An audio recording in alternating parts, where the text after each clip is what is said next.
지난 추석 연휴 이후 정읍에서는 코로나19 확진자가 증가하고 있습니다. 일가족 등 8명의 확진자가 나온 양지마을에서 주민 3명이 추가로 확진 판정을 받았습니다. 전주시가 항공대대에 이어 예비군 훈련장도 김제와 익산에 맞닿은 곳으로 옮기려 하고 있습니다. 김제와 익산 주민들이 연일 반대 목소리를 내는 가운데 전북도의 중재가 필요하다는 지적입니다. 시민단체들이 칠보산 일대 버섯 재배사 신축과 석산 개발 적법성 여부를 가려달라며 전북도에 감사를 청구했습니다. 버섯 재배가 아닌 공사 과정에서 석재를 채취하려는 의도가 보인다며 우려를 나타냈습니다. 최근 2년 동안 전북 지역에서 발생한 공무원 성범죄 건수는 모두 17건인 것으로 나타났습니다. 시도별로는 경기도가 가장 많았고 서울과 인천이 뒤를 이었습니다.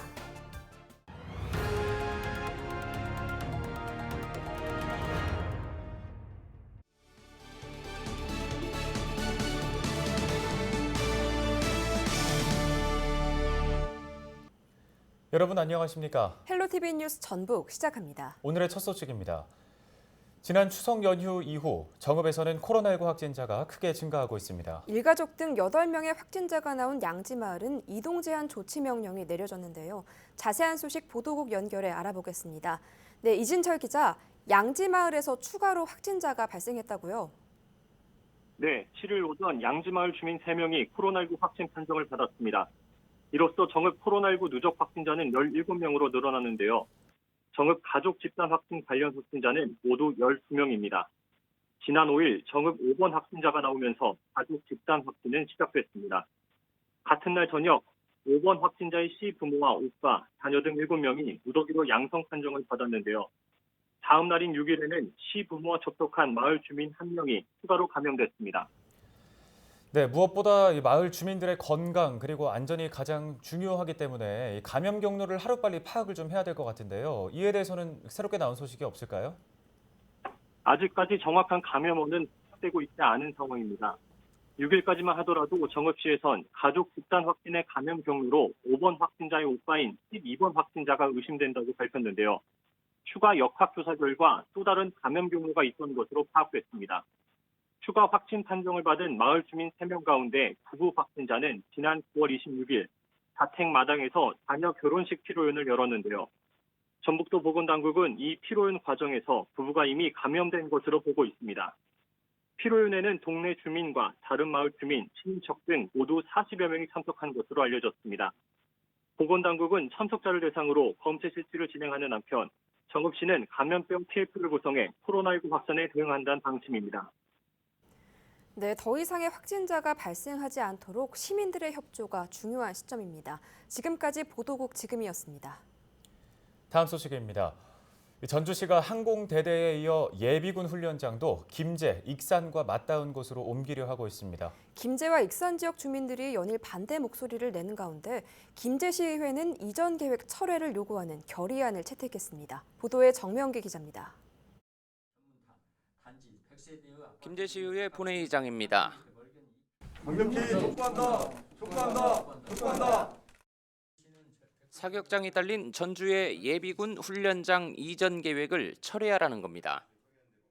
김제와 맞닿은 전주시 도도동에 이미 항공대들을 옮겨놓고 예비군 훈련장마저 옮긴다는 건 전주시의 이기심이라는 겁니다. 김제 백구면 소재지 및 영상이 마을 랑산 초등학교 70만 킬로평방미터 규모의 특당자 전문 단지 100세대의 아파트 등이 가깝게는 300m 멀게는 2km 내에 위치하고 있어. 군용기 소음과 군사시설 보호구역으로 묶이다 보니 정신적으로나 경제적으로 주민 피해가 막심하다고 하소연합니다. 그런데 알고 보니 전주와 김제권에서 날기로 했던 군용기는 김제와 익산 상공에서만 날고 있다는 겁니다. 그렇기 때문에 비행 노선도 전주권으로 바꿔달라고 요구하고 있습니다. 전주시가 현재 백구 지역에 부당하게 전가하고 있는 소음 피해를 최소화할 수 있도록 항공대대 운항 장주를 전주권으로 변경할 것을 강력하게 요구한다.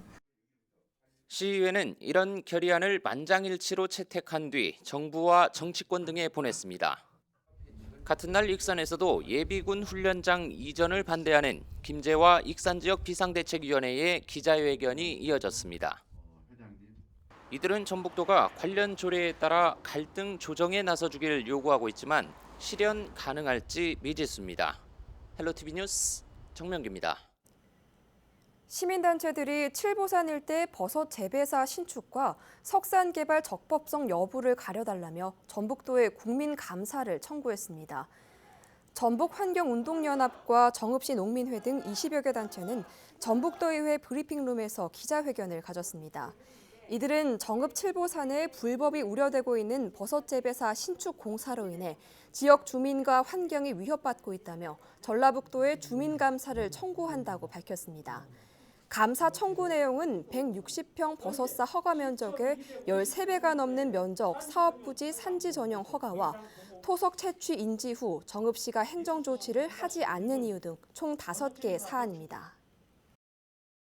가도한 산지 전용 허가는 소규모 환경영향평가 기준 7,500제곱미터도 피해갔습니다. 잘 지키고 관리를 해도 모자랄 지경인데 식생 보존 등급이 높은 보존 산지의 나무 수천 그루가 잘려나갈 위치에 처해 있습니다. 공직선거법 위반 혐의를 받는 이상직 의원이 검찰에 출석해 조사를 받은 것으로 확인됐습니다. 전주지검은 이 의원이 지난 4일 검찰에 출석해 조사를 받았다고 밝혔습니다. 검찰은 이 의원이 중소벤처기업진흥공단 이사장 시절 지인과 기초의원, 공무원 등에게 명절 선물을 전달하는 등 선거법을 위반한 혐의를 조사한 것으로 알려졌습니다. 이 의원은 또 지난 총선 당시 당내 경선 과정에서 자신의 선거 캠프 소속 2명이 일반 당원과 권리당원들에게 중복 투표를 유도하는 듯한 문자 메시지를 대량 발송한 혐의에 대해서도 조사를 받은 것으로 전해졌습니다.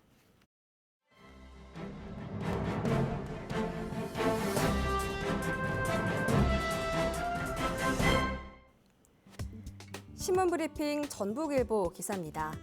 최근 학급당 학생 수 20명 이하를 골자로 한 교육기본법 일부 개정 법률안이 발의된 것을 두고 전북교육계가 환영의 뜻을 밝혔다는 내용의 기사입니다. 전북미래교육연구소에 따르면 해당 법은 학급당 학생 수 기준을 20명 이하로 법률에 명시하고 국가와 지방자치단체가 감축 계획을 수립하도록 하는 내용을 담고 있는데요. 연구소는 이 법안이 코로나19 시대와 이후의 교육 현장에 필요한 기준이라며 반기고 있다고 전합니다. 신문에 따르면 현재 우리나라 학급당 학생 수가 초등학교는 23.1명, 중학교는 26.29명으로 여전히 OECD 평균 21.1명과 23.3명을 웃돌고 있다고 전합니다. 전북 지역의 경우 국가통계 포털에 따르면 도내 학급당 학생 수는 평균 19.47명으로 유치원 13.5명, 초등 20.16명, 중학교 23.18명, 고등학교 22.2명으로 중고등학교의 수가 20명을 넘습니다. 연구소는 전국 평균 및 OECD 평균보다는 낮지만 농어촌 학교가 많은 전북의 특성상 도내 시군 간 편차가 매우 크다고 설명했습니다. 또한 전교조에서 진행한 설문조사 결과를 들면서 교사들은 과밀 학급당 학생 수를 코로나19 상황에서 드러난 가장 큰 문제점으로 꼽았다고 전합니다. 신문은 코로나19 시기에 학급당 학생 수 감축 및 학급당 학생 수 상한선 설정은 거리 두기가 가능한 최소한의 조건을 확보하고 개별화와 맞춤 수업으로 교육의 질을 획기적으로 개선할 수 있으며 거리 두기 등 방역이 용이하다는 장점이 있다고 연구소의 입장을 실었습니다. 지금까지 신문 브리핑이었습니다.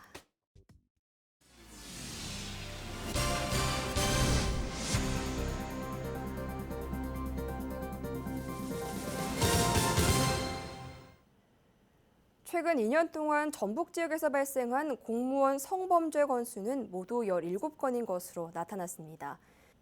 국회 국토교통위원회 소속 더불어민주당 소병훈 의원이 경찰청으로부터 받은 자료를 살펴보면 2018년과 2019년 전국에서 발생한 지방 공무원의 성범죄 건수는 모두 290건으로 집계됐습니다. 이 가운데 전북의 경우 2018년 10건, 2019년 7건으로 조사됐습니다. 성범죄 유형으로는 강간, 강제추행이 14건으로 가장 많았고 카메라 등 이용 촬영은 3건으로 뒤를 이었습니다. 새만금호 호수 수질이 최근 다시 악화하고 있어 해수 유통이 불가피할 것으로 분석됐습니다. 국회 환경노동위원회 소속 더불어민주당 안호영 의원이 환경부로부터 제출받은 자료에 따르면 새만금호 내부 수질은 지난 2017년을 기점으로 나빠지는 것으로 나타났습니다. 수질을 나타내는 주요 지표 가운데 하나인 인 함유량은 지난 2017년 리터당 0.06mg에서 2019년 리터당 0.116mg으로 해마다 상승했습니다. 특히 새만금호는 물이 흘러들어오는 부분의 수질이 좋아지는데도 오히려 점차 나빠지는 현상을 보였습니다. 안 의원은 해수 유통을 하지 않고서는 새만금 수질 개선이 어렵다는 결과가 나온 만큼 생태계 보전을 기반으로 한 개발로 방향을 전환해야 한다고 말했습니다. 전북도는 코로나19로 어려움을 겪는 전북 지역 업체의 해외 시장 개척을 위해 온라인 마케팅을 지원하기로 했습니다. 전북도는 인도 시장 개척을 위해 현재 TV 홈쇼핑 방송과 해외 인플루언서를 활용한 플랫폼 마케팅을 10월부터 진행한다고 밝혔습니다. 전북도와 9개 업체는 인도 홈쇼핑 방영권을 확보했으며 SNS 마케팅을 위한 홍보 영상도 제작하고 있습니다. 전북도는 중국과 동남아 시장 공략을 위해 해외 바이어 24개 업체가 참가하는 온라인 화상 상담회도 11월 중 2차례 가질 계획입니다. 지난 9월 한 달 동안 전북도가 정부 부처에 신청한 공모사업 21건이 모두 선정됐습니다.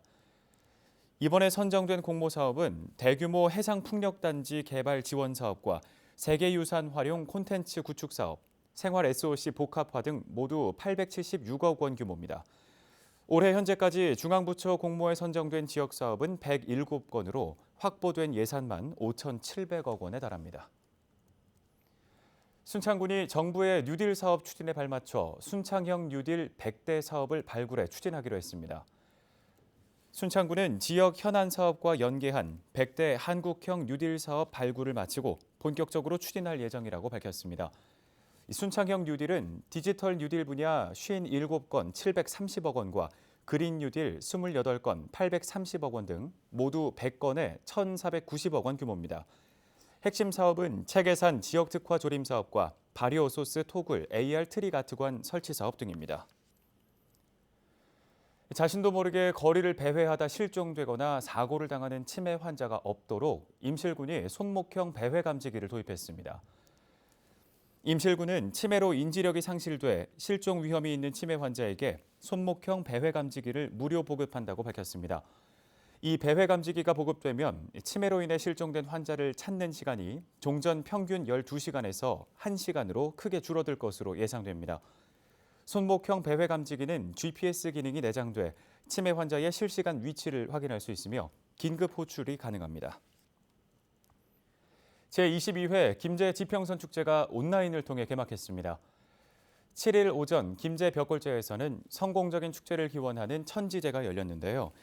개막식과 드론쇼부터 지역 농특산물 판매까지 유튜브 채널을 통해 생중계됩니다. 이번 지평선 축제는 관람형과 참여형, 판매형 3개 분야에서 19개 프로그램이 이번 주 일요일까지 이어집니다. 끝으로 날씨 정보입니다. 찬서리가 내린다는 절기 할로윈 목요일, 우리 지역 오전 기온은 11도, 낮 기온은 24도가 예상됩니다.